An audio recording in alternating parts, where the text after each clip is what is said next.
Hello everyone and welcome yet again back to Heroes of the Storm. We are still on the PTR, assuming you've seen my Gul'dan video first. And we're gonna look at the changes that some hero got. Alright, so our friend Azmodan got a decent amount of changes. One of heroes that got the most changes. So instead of looking in try mode, I'm actually gonna try to only say the changes, because that would otherwise make a really long video. So first, Demonic Invasion, the part where it said damage is doubled against non-heroic targets has also been scratched out.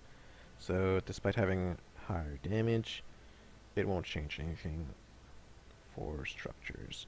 But I guess we'll find out. So first, the damage when they land is now, instead of 121, it's 242. I know it says 110 here, but that's usually at level 10. And the damage that I said earlier is usually near level 20.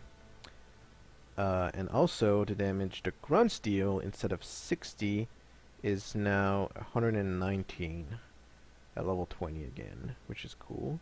And like I mentioned, since they don't do double damage, but got increased damage, which is essentially double, it only means that it'll do more damage to heroes overall and the same damage to structures, even though when they land, you do more damage to structures in general. So that's cool. Next change is about Bribe. This is actually not a change that's specific to Azmodan. Most hero got, well, not most, but all the heroes that have Bribe got this change, but the heroes that have a sort of special bribe, aka the Lost Vikings and Raynor, got a change. I believe Raynor now has maximum stacks of 100? Maybe it's actually, wait, no, I think it's 100 as well. Much like this one, but as you know, if you play Raynor, instead of 20 on most heroes, it actually costs 15 only to recruit mercenary. Also, another change is now that if you defeat a camp entirely with Bribe, the camp respawns 50% faster. Now that's really interesting because it changes a lot of factor linked to mostly how you would, you know, go around the map and plan out your timers with the bosses and stuff. But it's really cool. I feel like it might be a talent that's picked more now, but I guess we'll find out. You might have also noticed that the stacks were increased. I didn't mention it, but instead of the usual 40, or maybe it was 50. I think it was 50 actually, but yeah, now it's 100 stacks. So it means that even a night camp which has 4 enemies, you could still get completely with this buff. However, that would take a really long time to stack up, but I suppose we'll find out. Especially against Siege, that would be the best to get with Siege, because it only costs 40, which is the same as usual, but they would spawn 50% faster after you got them, so that's cool. Next change is Master of Destruction. It used to make you do more damage against structures with your Ray. Is that really called Master of Destruction? It doesn't say which spell. Let's look it up quick. All Shall Burn, that was the spell, yeah. So instead of giving it more damage against structures, as well as giving it mana cost reduction, which was which was already there, it now increases range per charge level by 10%. I believe this ability has 4 charge level. It doesn't say here, but I believe it's 4. And then you can get a bonus one on later talents, if it's still there. I don't actually know yet. Another change is Sieging Wrath.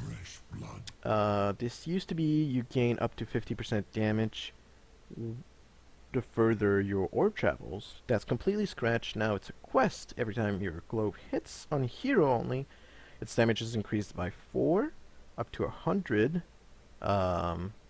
So it doesn't still compare to Taste of Blood, but it's still 100, which is cool. But after hitting 25 hero, your range is increased by 33%, and its damage is increased by an additional 100. So it'd be 200 instead of a 50% bonus, which actually doesn't sound as good as before, but maybe I guess we'll find out. The range increase though could be really funny, so I guess we'll find out. Taste for Blood was slightly nerfed.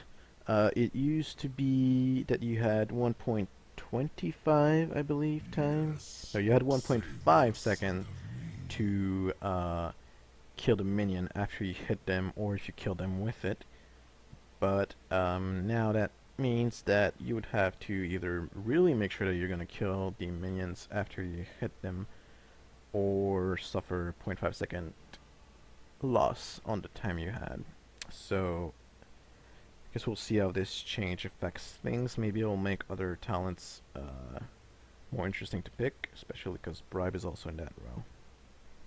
Let's look at what else there is. Level 4, Gluttony used to be 50% of heal of the damage dealt by All Shall Burn, now it's 20. Also at level 4 was Sin's Grasp, that was also a little bit changed. It was actually buffed.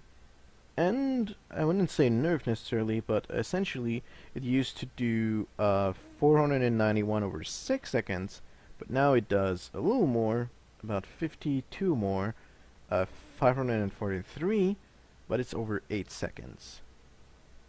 Still kind of cool. A little buff, and makes it so that the enemy has more time to regen, however. So, not sure about the trade-off, but I guess we'll find out. Gluttonous Ward at level 7.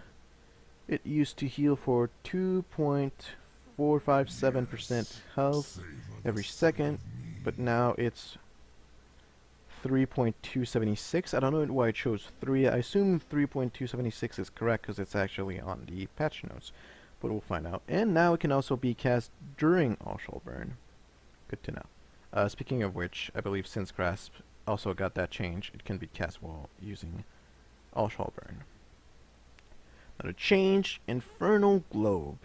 The burning damage component is actually gone. Next, we have Infused Power, which is at level 13. It gains an additional charge, like we talked about at level 1, that had charges, but now it can actually go up by 40% more total, so that's cool. If you go All Shall Burn build, that's effectively much better, and if you combo it with Gluttony, which now deals 20 instead of 15, you would get even more healing, so that's good to know. They also say that there's a change to Sin for Sin. I don't actually know what it is, because the patch note lists it, but doesn't show any change. So if you see anything different right now, suppose that it's good for you, and hope that's a good change.